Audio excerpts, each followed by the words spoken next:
ওমর রাদিয়াল্লাহু তাআলা আনহু সাহাবায়ে কেরামদের নিয়ে বসে আছেন। জিজ্ঞেস করলেন, তোমাদের মধ্যে কেউ আছো কি? আল্লাহর রাসূল সাল্লাল্লাহু আলাইহি ওয়াসাল্লাম ফিতনা সম্পর্কে কি বলেছেন? হুযায়ফা ইবনুল ইয়ামান রাদিয়াল্লাহু তাআলা আনহু বললেন, নাম আনা, আমি আছি। তিনি বলা শুরু করলেন, ফিতনাতুর রাজুল ফি আহলিহি ওয়া মালিহি ওয়া ওয়ালাদিহি ওয়া জারিহি তুকাফিরুহা সালাতু ওয়াস সিয়ামু ওয়াস সাদাকাতু ওয়াল আমরু ওয়ান নাহয়ু। হ্যাঁ, ফিতনা সম্পর্কে আমি শুনেছি। ফিতনা পরীক্ষা হবে সন্তান দিয়ে, পরিবার দিয়ে, মাল দিয়ে, এবং এটা সালাত, সিয়াম, হজ, যাকাতের মাধ্যমে এগুলোর কাফফারা হয়ে যাবে, গুনাহগুলো মিটে যাবে। ওমর বললেন, এই ফিতনা নিয়ে আমি জিজ্ঞেস করি নাই, আমি ফিতনা সম্পর্কে জিজ্ঞেস করেছি ওই ফিতনা যেই ফিতনা আল্লাতি তামুজু কামাউজিল বাহার, সমুদ্রের তুফানের মতো, ঢেউয়ের মতো একের পর এক যে আছড়ে পড়ে, সেই ফিতনা সম্পর্কে আমি জিজ্ঞেস করছি। কে জিজ্ঞেস করলেন?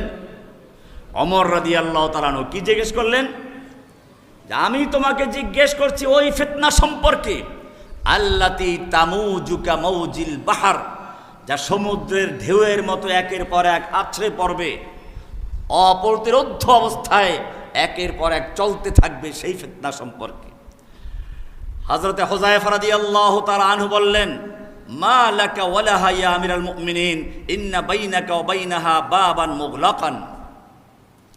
আপনার তো সেটা নিয়ে কোনো আলোচনার প্রয়োজন নেই, জিজ্ঞেস করার দরকার নেই, কারণ সেই ফিতনার মাঝে আপনার মাঝে একটা শক্ত দরজা রয়েছে, তালাবদ্ধ একটা দরজা রয়েছে, বন্ধ দরজা রয়েছে, বাবান মুগলাকান।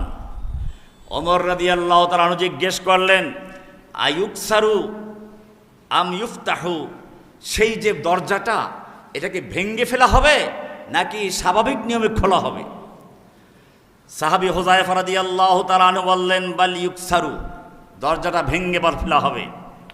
ওমর রাদিয়াল্লাহু তাআলা আনহু বলেন, কুলনা ক্বালা ইযান লা ইউগলাকু আবাদান, যদি দরজাটা ভেঙ্গি ফেলা হয় তাহলে মনে রাখবে এই দরজা আর কখনোই লাগানো সম্ভব হবে না।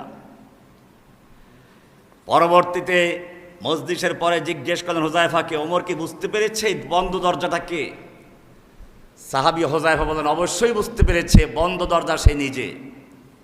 ভেঙ্গে ফেলা হবে মানে হচ্ছে তাকে হত্যা করা হবে, স্বাভাবিক মৃত্যু হবে না।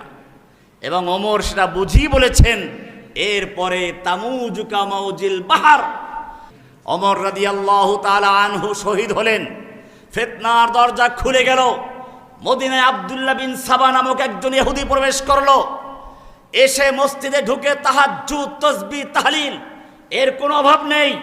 মনে রাখতে হবে, যুগে যুগে যারা ইসলামকে ধ্বংস করার চক্রান্ত করেছে, নিজেদেরকে সুফি বুজুর্গ বানিয়ে প্রথমে প্রবেশ করে মানুষের চিত্তাকর্ষণ করেছে, মানুষের মনাকৃষ্ট করেছে, এরপরে নানান রকমের বিদআত তৈরি করেছে।